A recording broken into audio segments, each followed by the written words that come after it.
Hello, honey. It's been 10 years since I've seen you. You sure look nice. I'm sorry I've been away so long. I guess I've been, kind of irresponsible. It's okay, Daddy. I mean, you're just a natural armed robber. It's just what you're good at. Right. Today on Rewind, a closer look. We are diving into the year 2000 with Sacrifice, a low-budget serial killer thriller starring Michael Madsen as an ex-bank robber. After his daughter is murdered by a serial killer, Madsen escapes custody and goes on his own investigation through corrupt cops, mobsters, prostitutes, and sweaty FBI agents that may actually be the worst investigators ever put on film.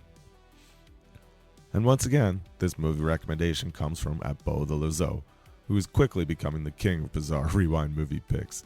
So let's see if this hidden thriller is an overlooked gem or an absolute train wreck. Our movie opens with credits over negative film footage of someone running through the woods, while we get glimpses of murder victims. So right away, the movie is letting us know there's a serial killer on the loose. It's also giving us a discount dollar store version of the POV shots from The Evil Dead.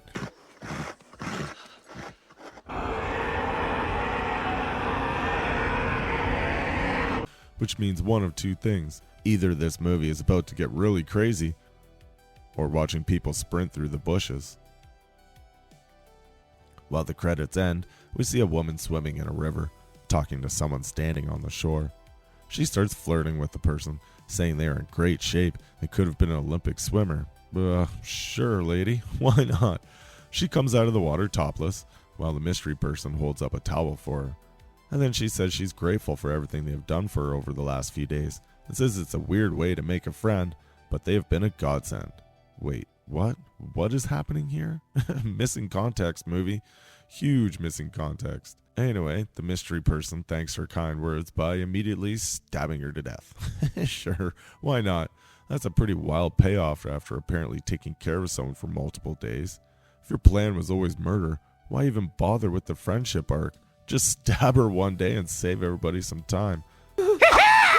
But whatever. The movie needs a serial killer intro kill, and by God, it's getting on. We cut to the Savannah Police Department, where Bokeem Woodbine...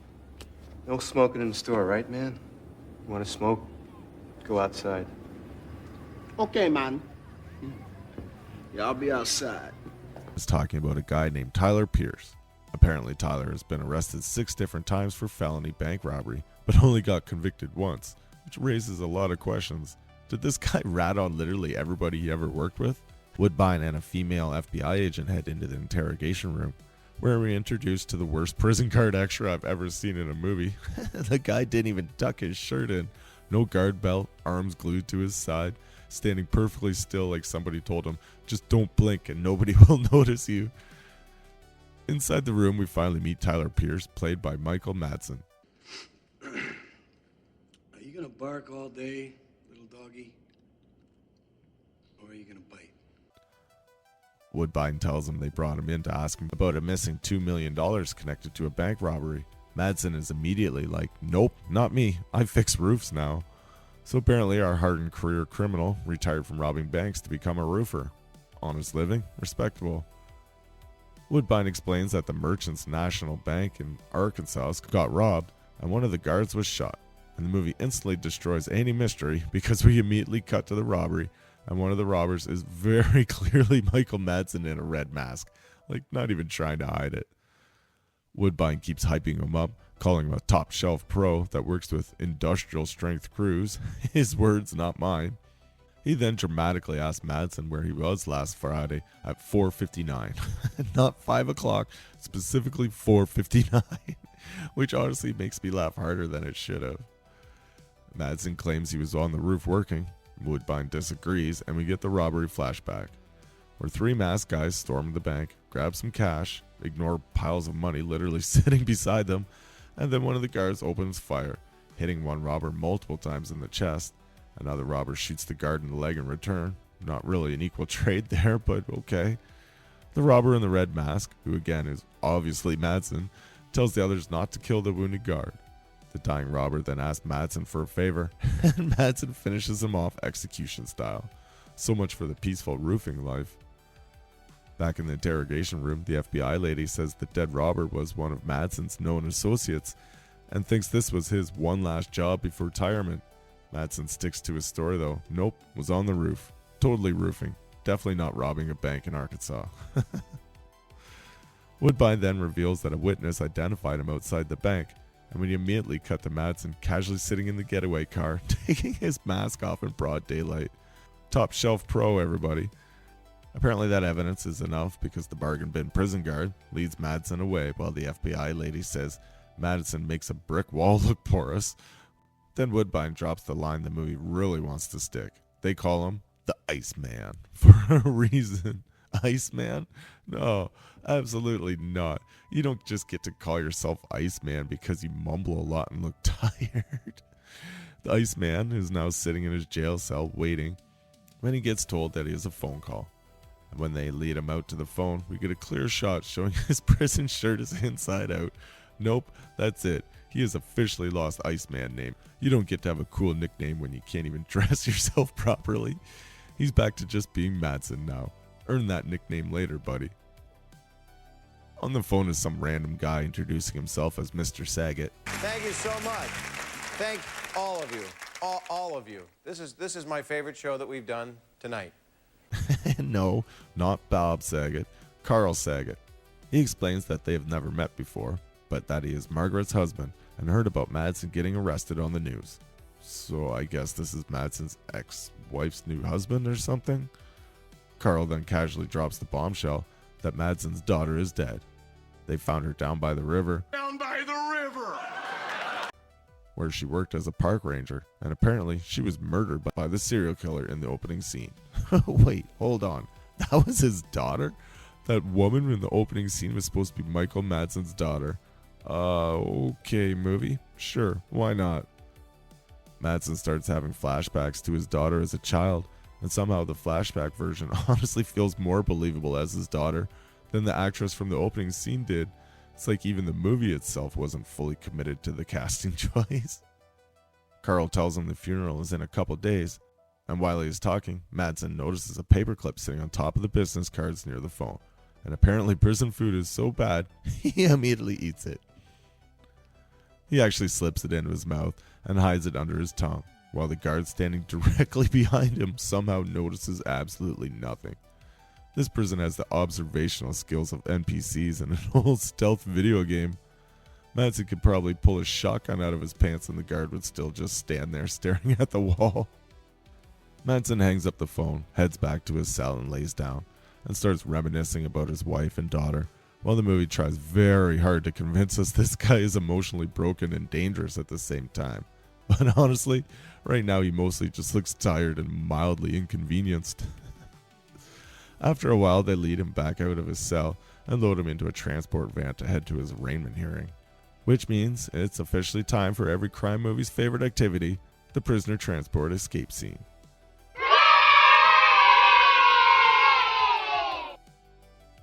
For some reason, Woodbine is personally riding in the back of the transport van with Madsen on the way to the courthouse, which feels less like proper FBI procedure and more like Woodbine just really wanted someone to talk to.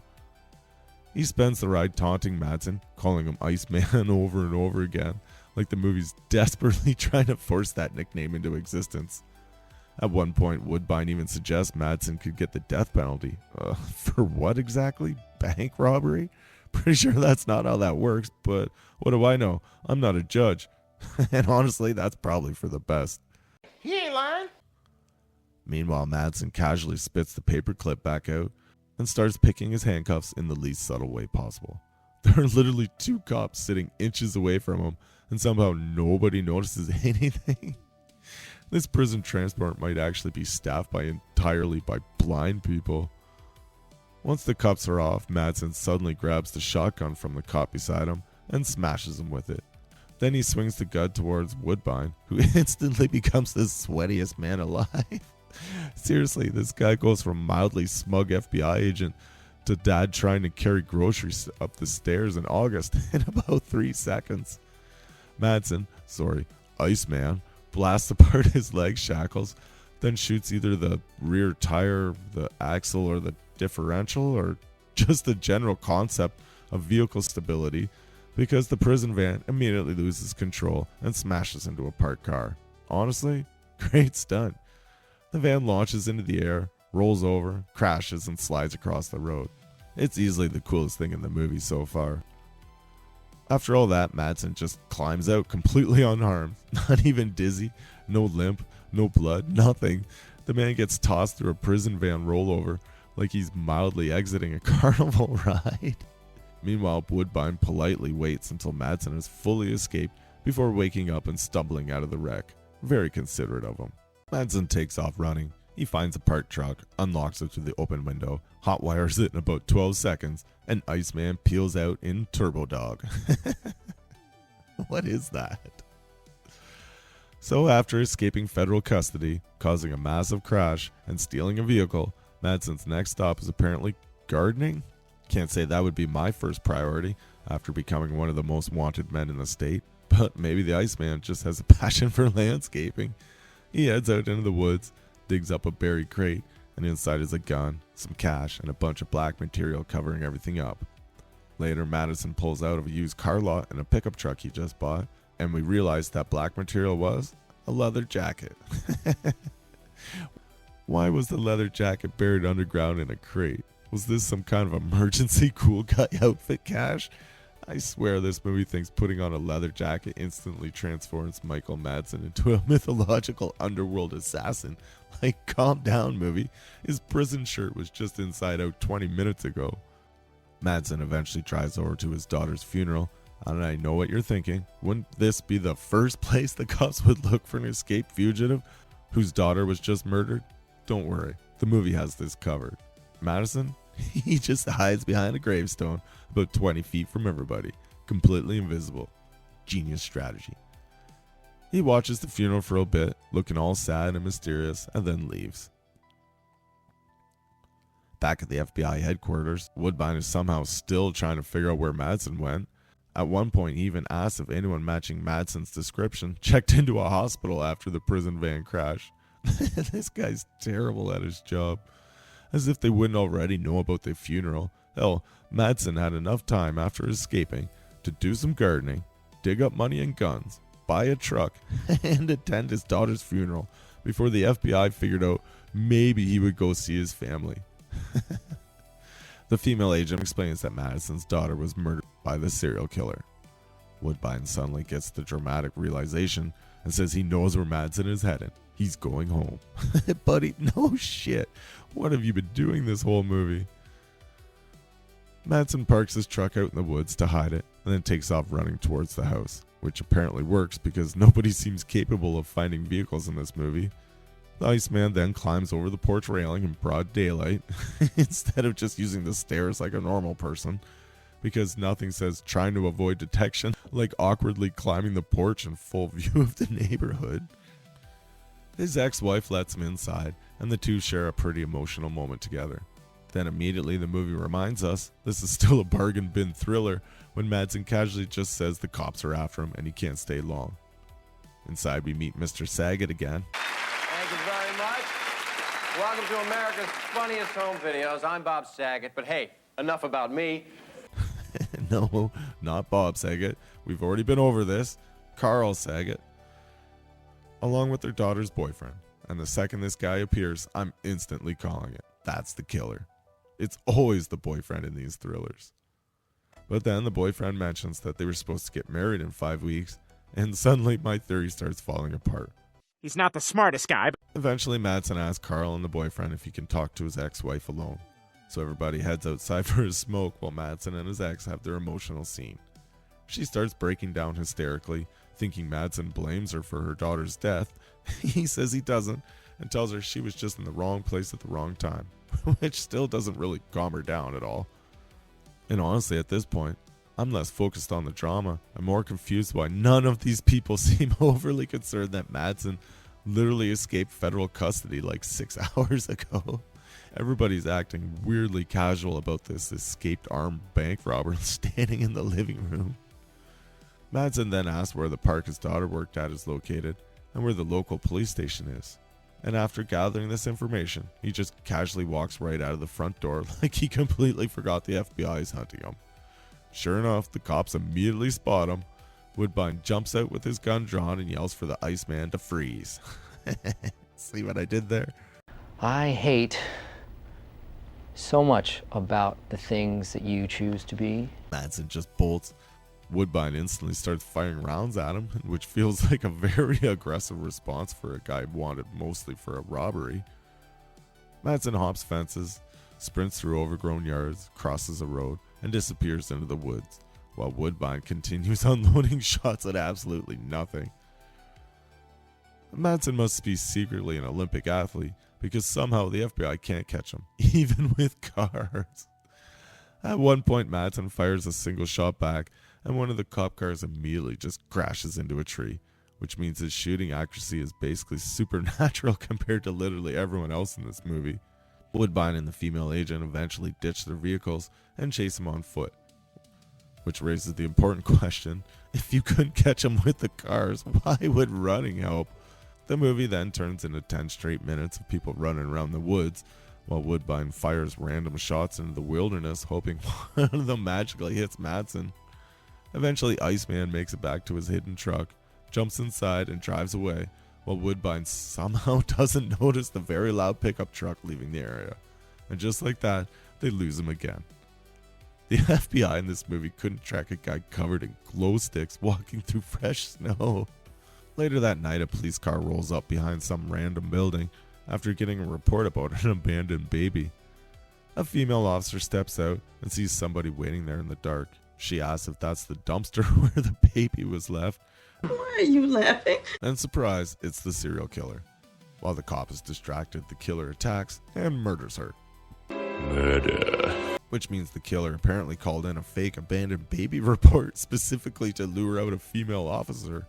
But what was the plan if a male cop showed up? Was the killer just gonna awkwardly wave him away and try again tomorrow? The next day, Madsen heads off to meet some mob boss looking guy named Mr. Lombardi. Madsen explains he is hunting the Sweetwater killer because the killer murdered his daughter. Lombardi immediately understands what Madsen wants: access to his information, contacts, people on the street. Madsen says he needs a consultant, somebody that can introduce him around town so people will actually answer his questions. Lombardi says Madsen wouldn't need help if he had joined the group when he was asked years ago, which apparently means Madsen turned down joining the mob at some point because he was too busy. Too busy doing what? Roofing?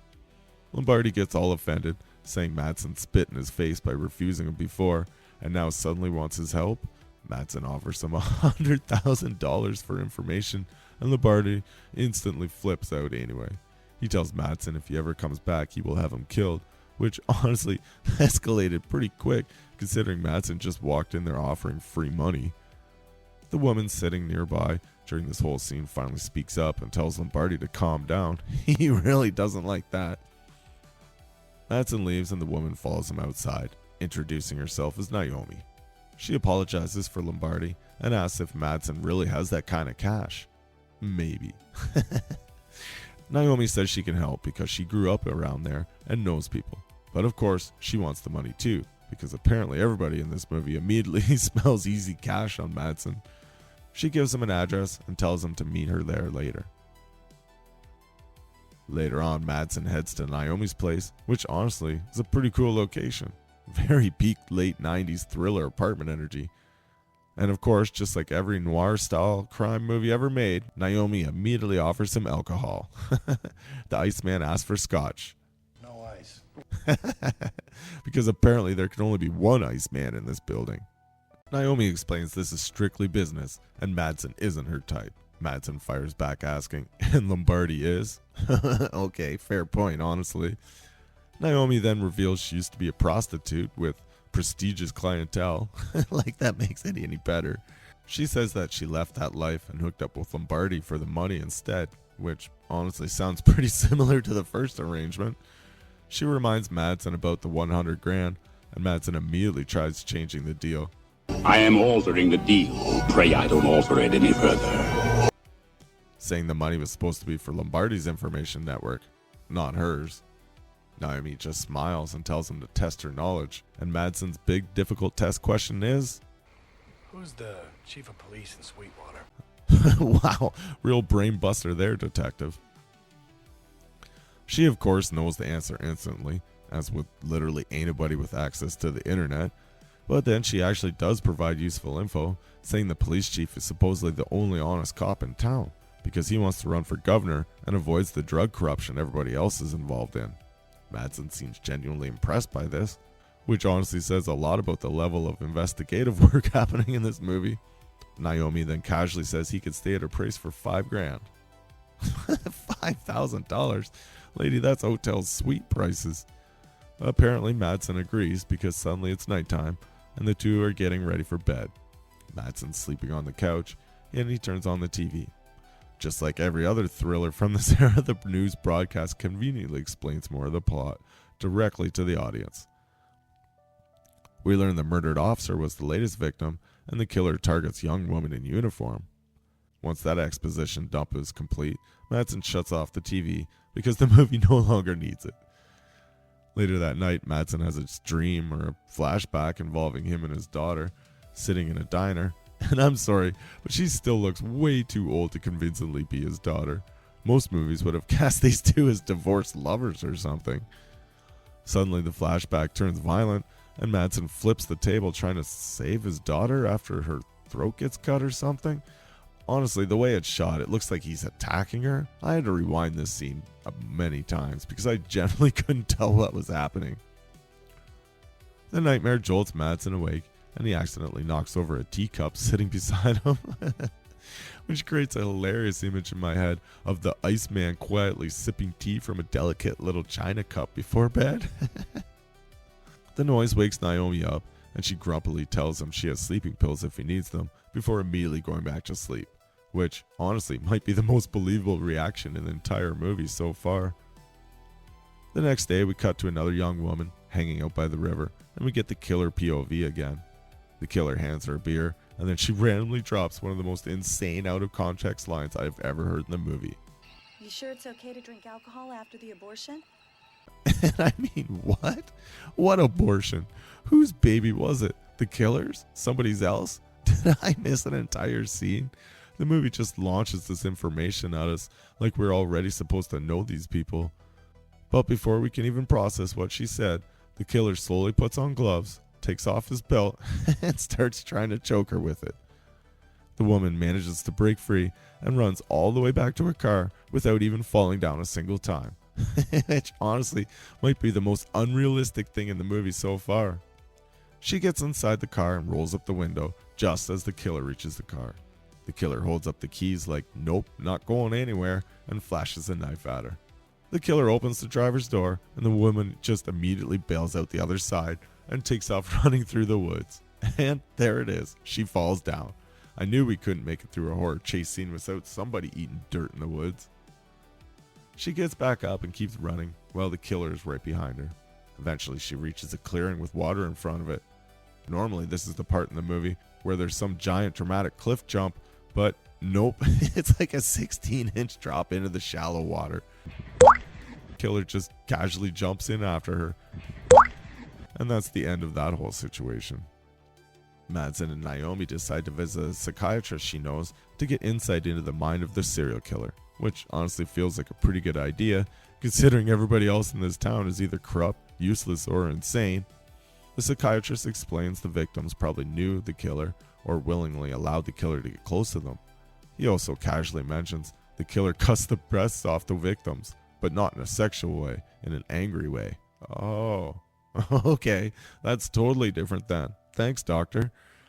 Very important clarification there. We get it. The killer is crazy.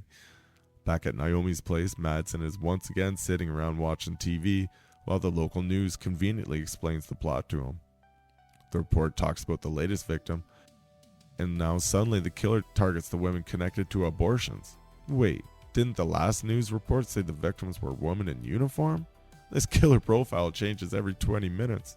Anyway, during the report, a cop appears on screen, and Naomi casually reveals she knows him because he used to be one of her clients. She then explains he's basically the bag man for the corrupt cops, and drug deals in town, and today just happens to be the pickup day.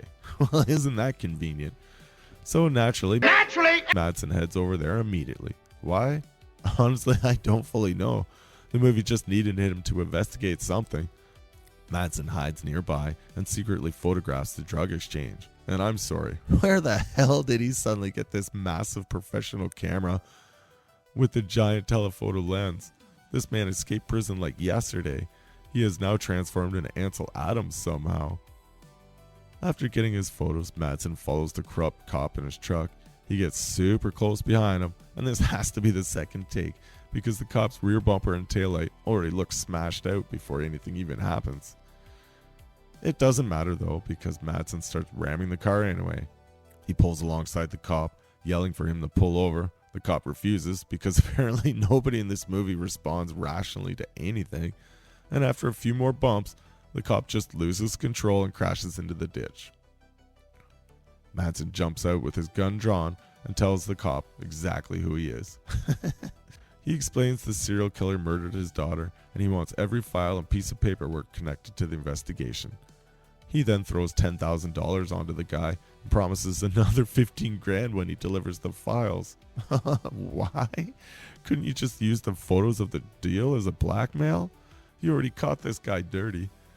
Instead, Madsen somehow manages to both bribe and blackmail him at the same time. The cop reluctantly agrees. Madsen warns him not to tell anyone because he will expose him with the photos. Again, if the photos were enough to threaten him, why are we also paying him $25,000?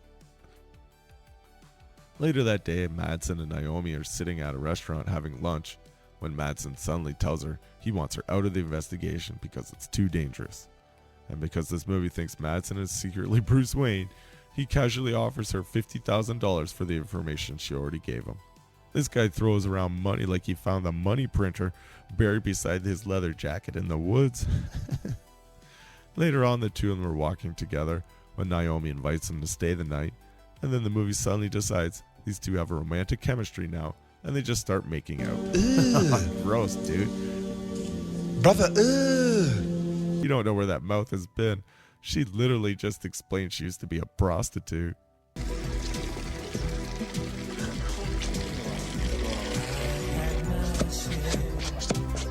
Meanwhile, deep out in the woods somewhere, the movie cuts to a killer performing some kind of bizarre ritual. A cloaked figure wearing a creepy white mask kneels down and pulls out two severed breasts, raise them dramatically into the air like they're summoning an ancient forest boob demon, and then calmly places them in a plastic container and hides them under some rocks. What in the actual hell is this movie anymore? The next morning, Naomi comes downstairs and finds Madsen making breakfast. She asks where his breakfast is, and he says he already went out and got something earlier. Wait, what time is it? How early did this guy wake up? Or more importantly, how late did she wake up? Madsen has apparently already been out wandering around town, buying food and cooking breakfast before Naomi even rolled out of bed. He then hands her the 50 grand he promised. Naomi thanks him and immediately says she wants to help him anyway. Why? You already got paid. You knew this guy for like a day? Now you're willing to help an escaped fugitive hunt a serial killer for free? This woman became ride or die. ride or die. Unbelievably fast. Madsen says he has something he needs to do first and then he will come back later for her. Which leads us to another meeting with the dirty cop from earlier. The cop hands over the case files while Madsen gives him the photographs from the drug drop. The cop immediately asks for the negatives too, and Madsen basically says, "Why? I could have made copies anyway. You just gotta trust me." Then why give him the photos at all? This whole blackmail storyline makes absolutely no sense. Madsen already had total leverage over this guy. Instead, he turned it into the world's most confusing business transaction. Using the files, Madsen and Naomi head to the exact location where his daughter was murdered. Madsen sits down and starts reading through the reports, but suddenly breaks down emotionally and throws up. Honestly, this is probably the first genuinely human reaction he's had in an entire movie. For a brief moment, we actually see the grief hit him. Then about 10 seconds later, he shuts all emotion back off and instantly turns back into the Iceman. Naomi and Madsen start comparing the victims and notice they all had recent abortions, all except one woman who doesn't fit the pattern. Naomi says she can start making calls and digging deeper into the victims' backgrounds. And honestly, this is probably the closest the movie gets to feeling like an actual detective thriller. Unfortunately, it's still being held together with duct tape, random cash payments, and Michael Madsen mumbling his way through every scene. Later that night, Madsen sneaks into his daughter's boyfriend's house and just casually sits beside the guy's bed in the dark, like a sleep paralysis demon. He turns on the lamp, and the poor kid wakes up to see Madsen staring at him, holding all the emotional baggage in the world. Madsen immediately starts interrogating him about the pregnancy and the abortion. He accuses the kid of forcing his daughter to get the abortion, says she left him because of it, and then straight up accuses him of killing her. And no way did I actually call the killer way back at the beginning in the house. The boyfriend insists he didn't do it and says he couldn't possibly have killed all those women. Madsen then hits him with the twist. Maybe he didn't kill all the women. Maybe he only killed his daughter and staged it to look like the serial killer did it. And honestly, that's not a bad theory. Madsen then pulls a gun on him and says he's only going to ask one question. If he believes the answer, he walks away. If not, well, probably not great for the boyfriend. The question? Did you kill my daughter? The kid says no, and that absolutely nukes Madsen emotionally by explaining that it was actually his daughter's idea to get the abortion because she didn't want to pass on bad blood and raise her child with blood of a criminal. Ouch. Emotional damage. Madsen actually looks hurt by that one and quietly apologizes before leaving, which honestly might be the most restrained and believable scene in the entire movie. Back at the FBI headquarters, Woodbine finally gets the tire track results from the woods where Madsen escaped earlier. So after approximately 3 business days, the FBI has officially narrowed their search down to the type of the truck. Incredible detective work, everybody. Back at Naomi's place, she tells Madsen she made some calls and found somebody who knew one of the victims. But of course, the information's going to cost them another $5,000. This woman somehow monetizes every sentence she speaks. Apparently one of the victims had a dangerous boyfriend involved with drugs, and Naomi can get the name and location. Madsen immediately agrees, and the two start making out again, because apparently every $5,000 payment comes with a bonus romance in this movie. At the meeting, they learn the victim's boyfriend got her hooked on cocaine and used her as a drug mule. They also get the address connected to a guy named Tomas. Madsen pays the woman and heads out with Naomi. He tries dropping her off at home, but Naomi insists on tagging along. And honestly, at this point, I was still waiting for the movie to reveal Naomi as the killer. It sure would have made this thing so much more entertaining. They arrive at the address, and Madsen tells Naomi to stay in the truck, which she actually does. Madsen sneaks around outside. Round the outside, round the outside, round the outside. Hiding behind bushes like an escaped convict solid snake. He keeps moving from one bush to another until he spots some guys wandering around the property. Eventually he jumps one guy from behind at gunpoint. The dude immediately surrenders, like instantly. No fight, no resistance. Clearly terrified. So naturally, Madsen knocks him down anyway and jabs his thumb in the guy's eye, threatening to pop it out if he doesn't answer questions correctly. Dude, was this really necessary? I'm pretty sure that gun already had this situation covered.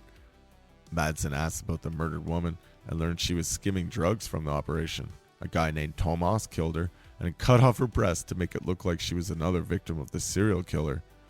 So basically, Madsen just spent all this time solving a completely unrelated murder. Good work, everybody. Madsen knocks the guy out for good measure, steals his shotgun, and heads back to the truck, where he explains everything to Naomi. Meanwhile, the criminals they just messed with are understandably pretty angry now and start chasing them in a van. Madsen and Naomi try using this new information as a lead into the serial killer case. While Naomi talks about how crazy the killer must be, Madsen responds with, "We don't even know if it is a guy," which honestly makes it even funnier that Naomi still wasn't the killer. The movie practically keeps teasing it. While all this is happening, the van keeps gaining on them. Madsen tells Naomi to grab the map from the glove box, and she directs him down a road that randomly just dead ends into what looks like a junkyard. Why? No idea. Madsen grabs his gun, tells Naomi to stay in the truck again, and hides behind an old freezer waiting for the van. 2 seconds later, Naomi ignores him and runs over to hide beside him anyway. Good thing he upgraded from bushes to appliances this time. The van screeches into the junkyard and the guy gets out. Madsen jumps out with his gun drawn and orders him to put his hands up. The guy secretly pulls a knife while pretending to surrender, and the second Madsen lowers his guard, the dude goes full stabby mode. And honestly, Madsen kind of gets his ass kicked here. The guy throws him onto the hood of the van, beats him around, and nearly stabs him while they struggle on the ground. Eventually, Naomi grabs Madsen's drop gun and shoots the attacker. But somehow, this still doesn't stop him. Instead, he completely ignores Madsen and charges directly at Naomi like a horror movie villain. Madsen grabs the guy's gun and finally drops him for good. Before dying, the guy confirms that he is Tomas and admits that he killed the drug mule girl. Madsen then asks if he killed the park ranger. No. And then he dies. So after all that, Madsen is basically right back where he started. Madsen and Naomi head back to the river park and start trying to piece together what they actually know so far. They finally realize that all the women who had abortions were definitely killed by the real serial killer. So now the big question becomes, who would know all these women had abortions in the first place? Naomi points out that the police reports mention every victim suddenly had a new friend appear in their life shortly before they were murdered. And the cops never followed up on that? Oh, fantastic detective work yet again. You would think mysterious new person connected to every murder victim might maybe be worth looking into, but apparently FBI was too busy firing wildly into Forrest trying to shoot Michael Madsen. Naomi says she's going to start checking abortion clinics because she knows how those places operate. And apparently her reasoning is that because she used to be a prostitute, she brought a lot of her friends there. Also, she says clinics, plural. This movie takes place in what looks like the most rural swamp town imaginable, and apparently there are abortion clinics every 3 blocks. Meanwhile, back at the FBI headquarters, the female agent tells Woodbine they finally identified Madison's truck after the guy at the used car lot picked him out. Woodbine then reveals the FBI apparently used a voice recording from Madsen's interrogation to scan cell phone networks, and they got a hit on his voice this morning. Wait, what? That's not even a real thing. Woodbine says they're going to go stake out the location connected to the phone call. The female agent asks if they should notify local police, and Woodbine says no, because they might accidentally tip Madsen off, which honestly is hilarious, considering they haven't even been able to catch him either. Naomi heads to one of the abortion clinics and walks through a crowd of protesters outside before pretending to be a reporter to get inside. She asks to speak with the doctor, but they refuse interviews. She instead starts talking to one of the nurses and explains that all the serial killer victims had abortions, and the nurse responds with, "We pass a lot of women through here. Bad things are bound to happen to some of them." Excuse me? What an insanely cold response. That's the kind of a line a serial killer says 5 minutes before the reveal. Naomi asks if they can at least confirm whether the victims had procedures done there, and another nurse immediately tells her to leave. All the nurses keep exchanging suspicious side eyes with each other, like everybody in this building knows way more than they are admitting. Back at his ex-wife's house, Madsen sneaks over again. At least this time he climbs the back fence instead of awkwardly scaling the front porch like a raccoon. Goddamn raccoon. He asks his ex if she knew about their daughter's abortion, and she said yes. Apparently they fought over it before her death. Madsen then asks if her daughter had any new friends recently, and she reveals that yes, she had been spending time with some woman shortly before she died. Right here, I was sure the movie was finally going to reveal Naomi as the killer. She suddenly appears in Madsen's life. She knows everything about the victim. She keeps pushing the investigation forward. The movie practically keeps pointing giant arrows at her, but nope. His ex-wife doesn't know the woman's name. Meanwhile, as Naomi leaves the clinic, one of the nurses suddenly runs out after her, saying she might actually have some useful information. She tells Naomi to come back later that night because she has files on all the anti-abortion protesters outside, and maybe one of them could be the killer. Back at the ex-wife's house, Carl suddenly hands Madsen the phone. It's Naomi calling. How did she know he was there? No clue. Also, if she could just call him there, why did Madsen need to physically sneak over to the house in the first place? And another thing, If the FBI supposedly tracked Madsen through his voice on a cell phone network earlier, why is Naomi suddenly careful enough to call the landline? Ugh. It doesn't matter! After the call ends, Carl suddenly remembers the name of the mystery woman hanging around their daughter before her death, Karen Yeager. Madsen thanks him and heads out. And the second the movie dropped the name Karen Yeager, yep, that's the killer. Later that night, Madsen heads over to what must be Karen Yeager's house, while a massive rainstorm starts rolling into town. At the same time, Naomi arrives back at the clinic to meet the nurse about the protester files. And the second Naomi walks inside, I already knew exactly where this was going. The nurse leads her into a back room, and Naomi casually asks her name, Karen Yeager. Oh, didn't see that one coming. Did you see that one coming? That was sarcasm. No twists, no surprises, no hidden reveal. The creepy nurse was just the creepy killer the whole time. That's a shame. The movie practically points at her with a giant neon sign.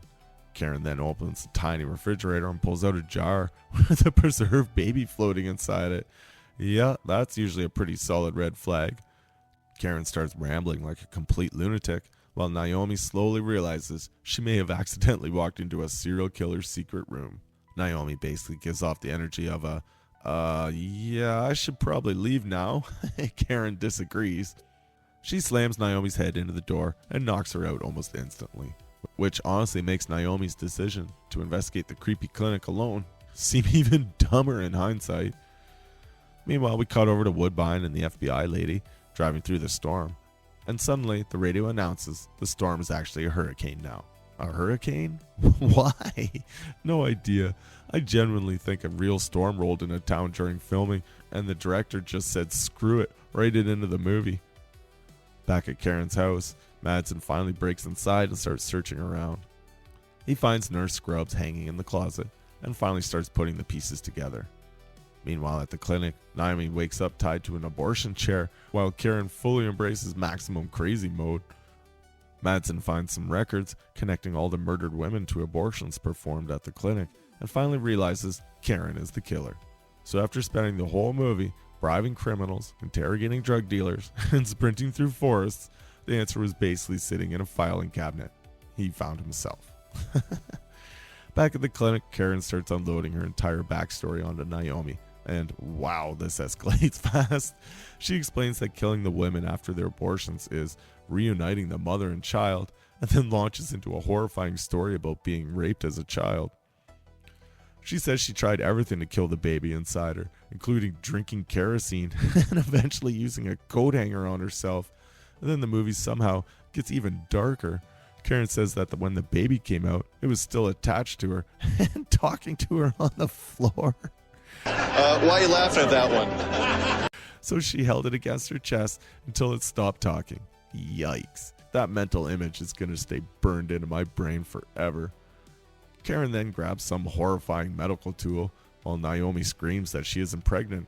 Karen responds with more rambling about Naomi not carrying a child, but carrying the truth.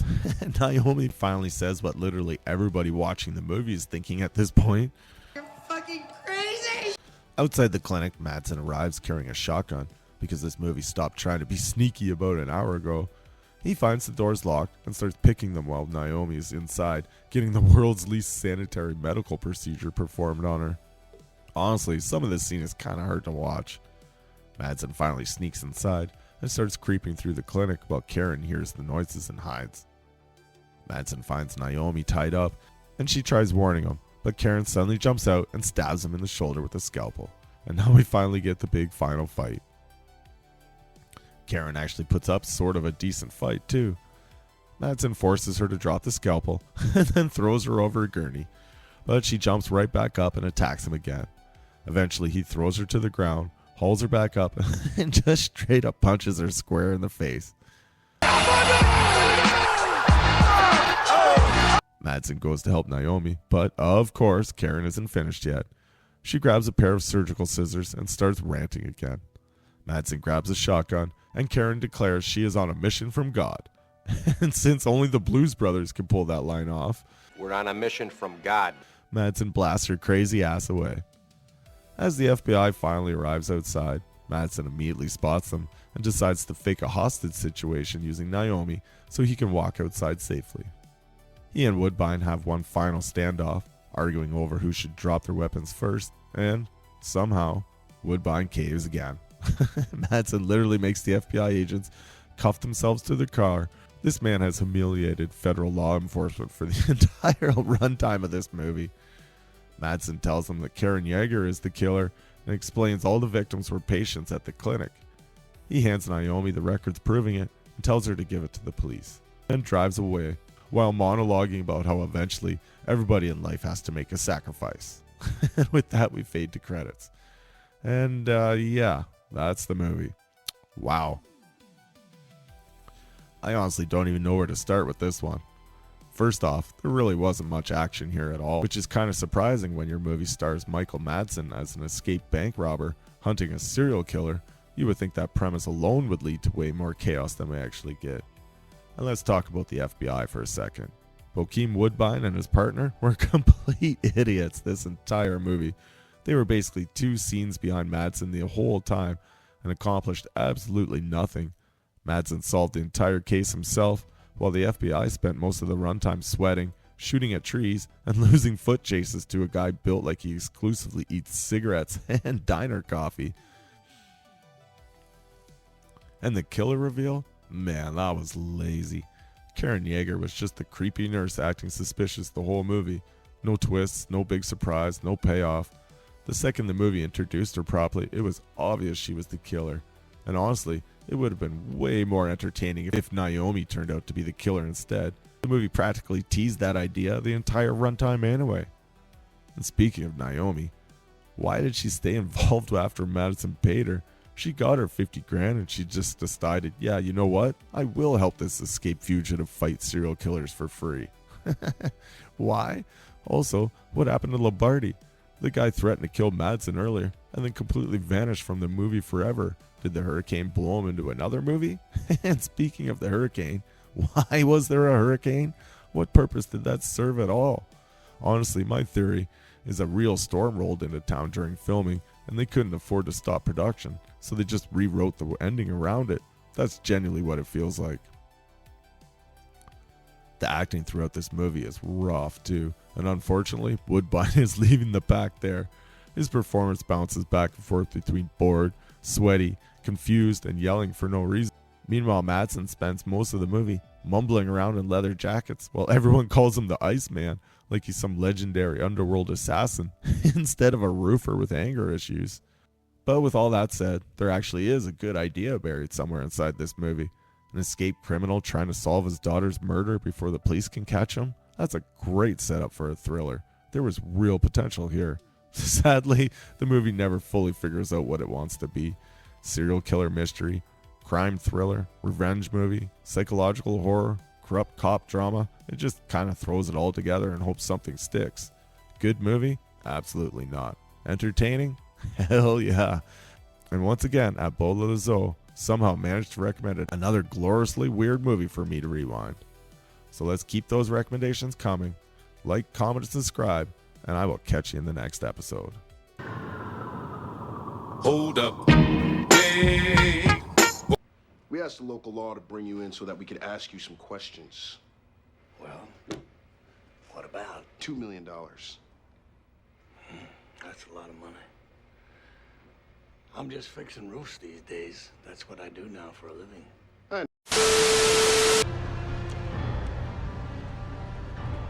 Look at you. The Iceman.